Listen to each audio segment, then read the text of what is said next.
Bonjour, bienvenue à la télé du Meeple. Mon nom est Martin et aujourd'hui, on organise le jeu Tales of the Arthurian Knights. Tales of the Arthurian Knights, c'est un remake d'un très vieux jeu qui s'appelait Tales of the Arabian Nights. Et ça date de, je sais pas moi, presque 40 ans. C'est un vieux jeu qui a été refait et mis au goût du jour. Les légendes arthuriennes, c'est assez fascinant. Alors, ça m'a titillé beaucoup. Et c'est un des premiers jeux narratifs que j'ai acheté. J'en ai comme Above and Below puis Near and Far qui sont tout près d'être la même chose au niveau de la narration, mais c'est dans des mondes plus fantaisistes dans le sens où il y a des lézards qui se promènent à travers les êtres humains, là, tout le monde de Ryan Lockett qui est intéressant. Ça a l'air d'être une coche plus. Le livre est très épais. Ça rappelle vraiment, vraiment, vraiment les livres dont vous êtes le héros de notre enfance. Alors, je teste aussi une imprimante 3D, fait que je pense que je vais peut-être tester qu'est-ce que je peux faire là, pour remplacer les petits standees qu'il y a dedans par peut-être des pièces imprimées en 3D pour des chevaliers ou quelque chose comme ça. Je vais voir ce que je suis capable de faire. Puis, je vais essayer de voir aussi comment j'organise tout ça parce que je pense que je vais carrément enlever l'insert en carton pour y arriver. Alors, on regarde ça ensemble.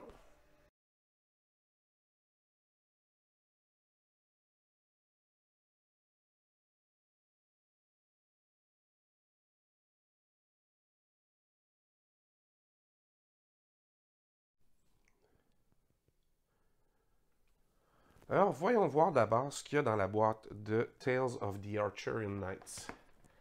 C'est une très grosse boîte. Elle est très épaisse. Et elle est très pesante parce qu'il y a un livre dedans. Vous allez voir. Alors, tout d'abord, bien évidemment, le livre de règles. Qui n'est pas très complexe parce que le jeu, à part la mise en place et quelques règles de base, ça ressemble à un livre dont vous êtes les héros. Alors, vous avez des jetons dans chacune des couleurs. Fait que bleu, blanc, mauve, jaune, une espèce de rose, du rouge, du vert. Puis ça, c'est un brun. Alors, ça fait quand même beaucoup de jetons individuels. Ça se joue de 1 à 4 joueurs. Et il y a 8 personnages différents. Fait que vous avez les jetons pour 8 personnages. Quand je l'ai pris, ça venait avec une petite boîte promo. La petite boîte promo contient, entre autres, un jeton Graal qui remplace le jeton de carton. Et un jeton épée qui, je pense, signale le premier joueur plutôt que d'être ce jeton-ci dedans. Et vous avez un petit carton pour quand vous jouez solo. Vous avez les plateaux de chacun des joueurs. Les illustrations sont magnifiques. Vraiment, là, vous allez voir, malheureusement, les illustrations, on s'en sert pas tant que ça, mais vous avez en permanence votre board devant vous pour vous rappeler quel personnage vous jouez. Alors, Daménide, Sir Palomides, Sir Gawain, c'est Gauvin, Sir Lancelot, Sir Tristan, Sir Galahad, Percival et Dame Bradamante. Fait que vous avez quand même 8 joueurs différents. Puis évidemment, en arrière, là, vous avez la fameuse superbe illustration qui doit être Merlin, là, qui est sur le dessus de la boîte. Vous avez un assez grand plateau. Ça prend beaucoup de place. Un plateau plié et replié en plusieurs. Et vous avez toute la map comme ça. Toute la map du royaume de l'ogre. Alors, toute la map, si vous voulez, des royaumes britanniques aujourd'hui. Alors, ça prend quand même beaucoup d'espace. Et la map est très grande. Vous avez un espace ici pour calculer les avancées de certaines qualités, hein, qui sont la divinité, la romance et la vilainie. Alors, et dépendamment comment vous avancez, bien, vous aurez des déplacements plus grands. En tout cas, c'est assez intéressant. Ça se joue en un certain nombre de manches qui sont calculées ici. Alors, vous avez 3 aires différentes à 4 manches chaque. Vous avez une description ici. Alors, puis vous pouvez aller jusque sur le continent. Alors, c'est quand même intéressant. Vous allez jusque sur le continent ici et vos déplacements sont comptés de toute façon. Alors, c'est assez... c'est bien fait. Et l'autre côté, il n'y a rien. Hein, c'est comme... c'est noir et rien du tout. Alors, comme ça fait beaucoup de matériel. Et vous avez le fameux gros livre. Le gros livre qui est gigantesque. Regardez ça. Et ce livre, c'est comme ça ressemble au livre de notre jeunesse dont vous êtes le héros. Alors, il y aura des façons de joindre les chiffres qui sont sur les cartes et vous irez lire les entrées qu'il y a dedans à chaque fois et ça vous donnera un descriptif de ce qui vous arrive. À chaque fois que vous aurez à faire ça, vous aurez une rencontre dans un des decks. Les decks qui sont ici dans le fond. Alors, c'est des espèces de points de renommée qui sont les points de victoire dans le jeu. Vous avez des marqueurs ici pour quand vous jouez les airs. Vous avez d'autres marqueurs ici que je me souviens plus ce que c'est. Vous avez des grandes quêtes que vous pouvez ajouter. Alors quand vous jouez après votre première partie qui explique. Et vous avez ici, évidemment, les quêtes de départ, les quêtes avancées. Vous avez des statuts qui vont vous affecter. Alors chaque personne a un paquet de cartes qui s'appelle statuts. Et vous avez toutes sortes de rencontres qui sont aussi là.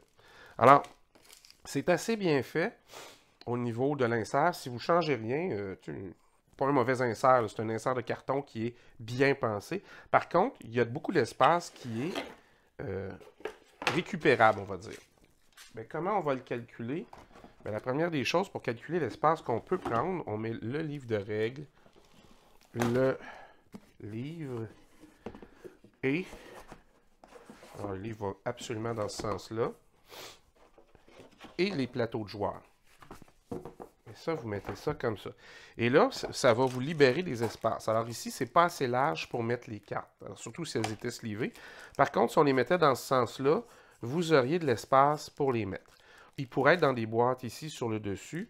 Il s'agit de ne pas oublier qu'il faut faire des boîtes pour chacun des personnages. Il faut trouver moyen de séparer ça. Ça prend quand même de l'espace pour ces jetons-là aussi. Et pour les cartes. Alors, mais quand même, tout l'espace ici. Il y a un espace ici qui est un peu plus large. À côté, qui vient moins haut. Mais un espace plus haut comme ça. Et moi, qui suis en train de tester une imprimante 3D ces jours-ci, j'ai fait des tests pour voir jusqu'à quel point je pouvais faire des personnages qui sont fins ou pas. Alors, ça n'a pas la même... comment je vous dirais ça? Je vous en montre un autre qui n'est pas peint.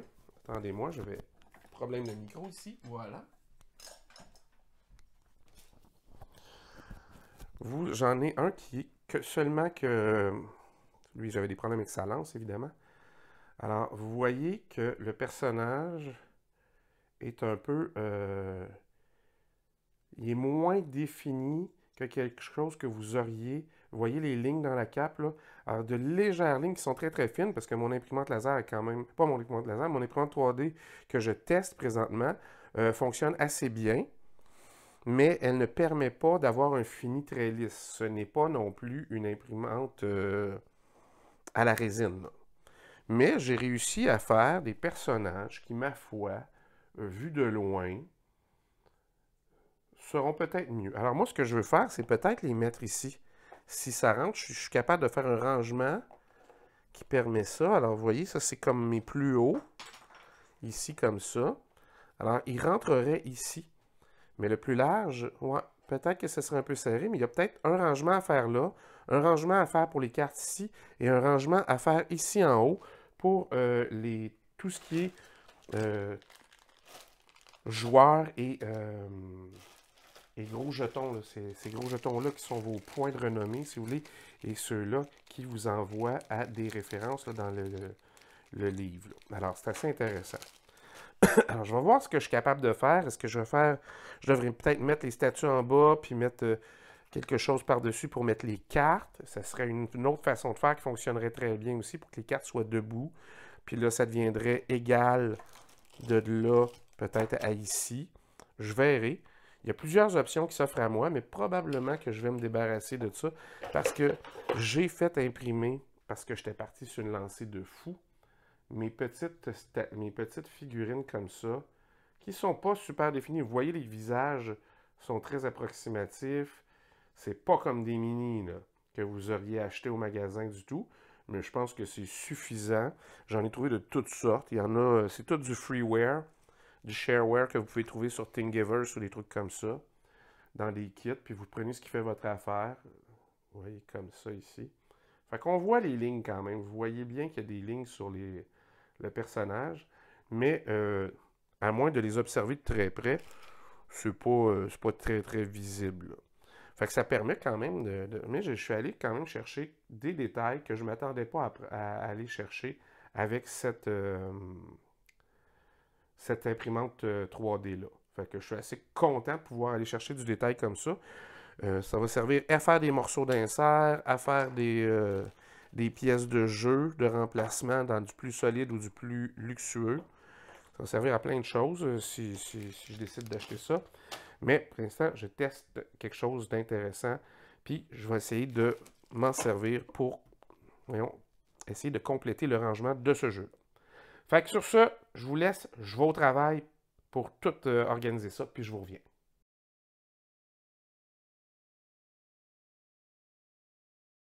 Alors, regardons un peu ce que j'ai réussi à faire avec Tales of the Arthurian Knights.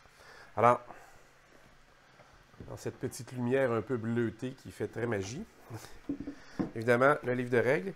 Et vous vous souvenez que j'avais mis ça au fond, mais je ne voulais pas le laisser au fond. C'était pour savoir l'espace qui me restait au-dessus. Et ça sert de couvercle à ce qu'il y a là. Qu'est-ce qu'il y a là? Bien, jusque dans le fond, il y a le rangement des cartes. Et le rangement des cartes, je l'ai fait. Je vais vous le montrer après le rangement, mettons, des minis. Alors, chaque petite figurine que j'ai faite, comme je vous avais montré. Alors, c'est pas de la grosse définition, dans le sens où c'est imprimé à l'imprimante à filament, mais c'est suffisamment pour nous représenter de façon très rigolote sur le jeu. Je fais des tests, comme je vous dis, ces temps-ci, sur une imprimante 3D. Et ici, ben ça descend en angle comme ça ici. Ce qui fait qu'en arrière, les cartes sont protégées, puis en avant, on peut facilement les prendre. Et ici, quand on met ça, ça vient égaliser avec là. Alors ça n'appuie jamais sur les cartes. Alors facile à enlever, comme ça. Ensuite, vous avez quoi? Vous avez un spacer. Et le spacer attend des dés que j'ai commandés parce que je trouvais que le petit dé rouge, c'était très cheap pour le jeu. Alors, j'ai commandé un plus gros dé, des plus gros dés, plus jolis. Alors, j'ai fait un rangement avec des séparateurs. Alors, vous avez les points comme ça ici. Vous avez les jetons premier joueur et du Graal qui sont améliorés. Alors, ça, c'est jetons premier joueur d'origine. Et moi, j'ai fait un test et j'ai trouvé en tapant King Arthur. C'est une statue qui existe, qui est sur des rochers sur le bord de la mer. Et je ne sais pas si l'eau passe à travers sur le rocher, mais je trouvais que ça faisait un jeton premier joueur assez extraordinaire. Alors, c'est comme en métal qui aurait du verre de gris dessus. Alors, je trouve ça assez intéressant. Et ça permet de... oui, quand même, il y a un peu de détails, là. On devine son nez, sa barbe. J'ai vraiment fait un lavis très clair pour que ça donne un air vieillot. Ça fonctionne très bien. Ce sera peut-être mon nouveau jeton premier joueur que j'ai mis dans l'espace ici, carrément. Boum. Vous voyez l'ancien dé qui était très ordinaire. Là. Je suis sérieux, on aurait pu mettre un dé quand même plus cute. Il y a quelques jetons là, d'autres ici. Alors, j'ai fait des séparateurs dans le séparateur. Alors, j'ai carrément fait des petites boîtes très sur mesure pour tenir le reste.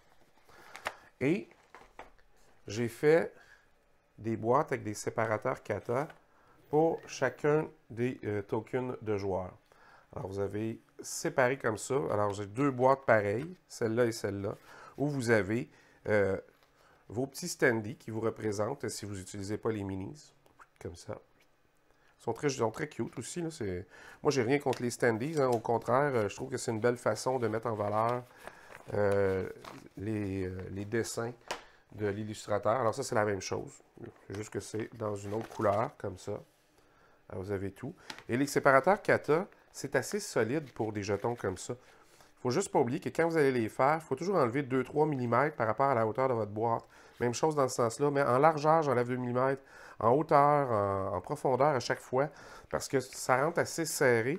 Puis il faut compter que le papier que j'ai pris pour le jaune ici est beaucoup plus épais que lui. Alors, quand c'est du papier épais, évidemment, ça prend plus de place. Vous avez ensuite tous vos plateaux de joueurs et le livre qui est dans le fond comme ça. Alors, rendu là, vous enlevez ça ici. Vous pouvez le mettre à côté de la table. Vos cartes sont là. Et votre livre qui est gigantesque. Alors, je suis prêt. Dans les prochains jours, je vais faire probablement une partie, soit en solo, soit avec mon amie Marie qui a très hâte de l'essayer elle aussi.